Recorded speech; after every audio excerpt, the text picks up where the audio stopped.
Namaste. Today I'd like to talk about questions because I've shared with a few people that are close to me that the day came when I ran out of questions. And ironically, when I had the best access of my life with an awakened being who was one-to-one or almost one-to-one with translators and attendants and so forth. So maybe 1 to 6 or something. And I also had a translator because we didn't share a language in common. So I was asked from the very beginning of these 10 meetings that if I had any questions. It signified to me the end of our session, but it would always end with him asking if I had questions. And from the very first meeting, I knew that I had no questions for him. And I would say, "Sir, I have no questions." And I truly didn't. And that's when I realized, up until that point, I was a man of questions, many, many questions, question. But at that point, somewhere, maybe it was his presence, maybe it was just my own evolution. Who cares? Who knows? But I did run out of questions, and ever since I've never had questions. But the questions play a big part in my life, and it would be disingenuous of me to say to people that, well, I ran out of questions, and meaning that you probably will too. And I have no way of knowing that. I just know my own experiences. So maybe questions will remain with you forever. So today, we wanted to talk about questions. And I was motivated once by my oversight of the assumption that others would have the direct same experience that I did when questions are exhausted. I have no way. I've heard no one say that before. I have no other authority than my own experience. That's what I shared. But let's talk about questions and how important they were in my life up to the point where I ran out or no longer had them, no longer entertained them.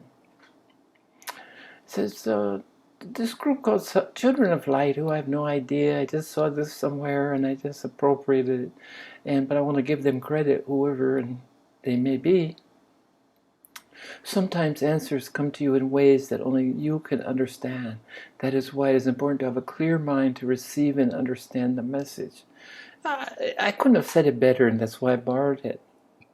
Because in the past, there'd be times when I'd be picking up a newspaper and read a comment, or actually TV, and even something mundane as a commercial would be like God speaking to me when there was the answer.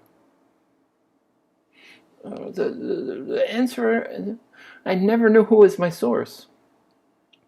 So never dismiss anybody or anything as being mundane or below helping you in your spiritual journey.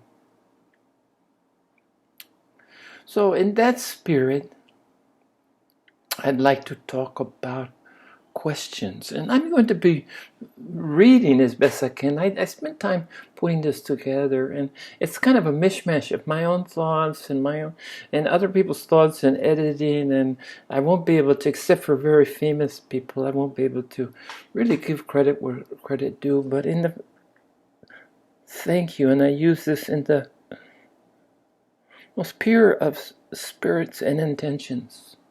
I'm not trying to plagiarize. I'm not trying to steal. I just found it, located it, appropriated it, and I'm using it and doing my best to really to own up to that and to share. There's not everything here, but sometimes it's my words and sometimes it's not. But let's talk about questions. And enlightenment is a big question, so we'll talk about enlightenment. And a lot of times we talk about things. It's easier to talk about things by talking about what they're not. And so let's begin this. Enlightenment is not seeing or being aware of something. Enlightenment is sight. Enlightenment is awareness. Enlightenment reveals that oneness has always been the case. Enlightenment is about knowing who we are.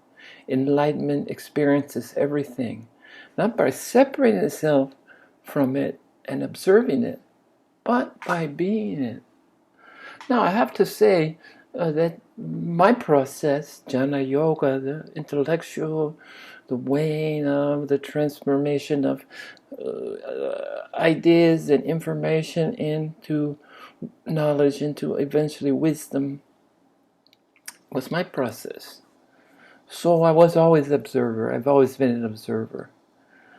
But it's not from separating oneself, the observer and the observed, because that's a duality, and it's a non-duality. There's no dualities. So there's only the observer. By being it, by being the observer. So here's some hints. Trying to stop thinking. Now here's the problem I ran into. This is when I quit Rinzai Zen, When I gave up. Actually, I just gave up. I didn't quit. Trying to stop thinking while identifying as I. It's like standing in a rainstorm and trying to avoid getting wet. Yeah, thinking is the problem, not the identification with the I, the ego. It was the thinking in this context. It's not, thinking definitely was in my arsenal and it was useful. It was only until I was able to identify the problem of the I, of the ego, and the Maya, and the illusion that's connected with this misdirected concept of understanding, trying to identify itself as separate and apart when we're part one of the whole. So be as you are. You are not a mind having a peaceful experience. You are peace and silence itself. So separate subject-object again. Get rid of the subjective. You're not having a peaceful experience because that's object. But instead you are that process. You are peace and silence itself. To discern and abide in ever-present or reality is true attainment. To understand that there's only one source, the Atman in the personal self. Personal in the sense that it's your piece of the pie, compared to Brahman, that's the whole ocean of awareness.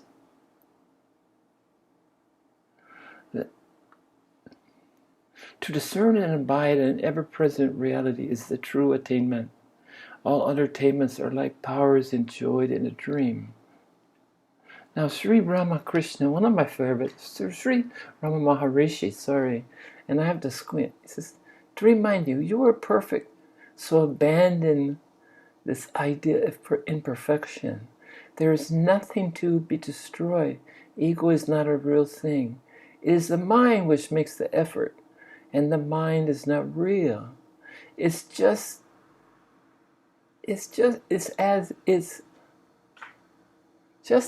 not necessary to kill the rope when one imagines to be a snake. It is all there. So also there is no mind to destroy the mind. No need to destroy the mind. Knowing the form of the mind makes the mind disappear. So here we go and continue. Spiritual awakening is discovery of your way to be what you are. You don't become everything nor blend with the one. This is a fantasy that the me has. Instead, enlightenment is the shattering of the illusion of me, leaving only the one which is everything. There's an analogy of the waves in the ocean. Here's my ocean of awareness. I love it. A wave never becomes the ocean nor blends with the ocean. The illusion of the wave shatters, and the ocean realizes this ocean is all there ever was. There's no new experience for the ocean. There is just the cessation of the experience of separation, of being a separate little wave. That experience is no more. Now, some advice: do not strive to become. Strive instead to be fully open in this moment. J. Krishnamurti wrote, "As long as you are a seeker, you will never find." There's nowhere to progress since you're already there. You just have to stop being so distracted by desires and aversions and learn to open up to whatever is in this moment. Enlightenment is the slow, gradual transformation of a habit of being ignorant into a habit of being aware. Isn't that beautiful? The slow, gradual transformation of a habit of being important into a habit of being aware. Since we have supposedly been ignorant for countless lifetimes, it's going to take countless lifetimes to create a new habit. Peace, contentment, and joy are qualities of one who is enlightened. Basically, suffering has ceased.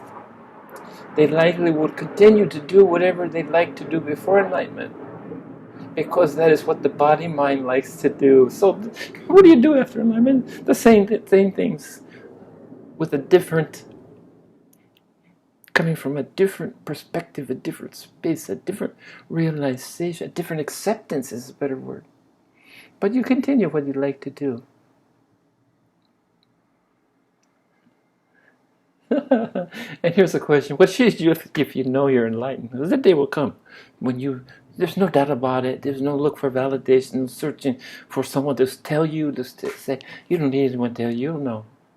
So the question is, what should a person do if he knows that he's enlightened? That's like asking, what should a person do if he knows that he's a person? What should you do if you know you are you? Be you, I'd imagine. Thank you. I think that's Pasha Foley said that. Thank you, Pasha. She's a writer on Quora very often. I think that's her. It feels like her. One of the things I've shared with you about my enlightened experience, and this is a question that is it true that an enlightened person would never say they're enlightened? Okay, here's a question that you might have, because I have, in the spirit only of trying to support you, to walk with you in your journey, to support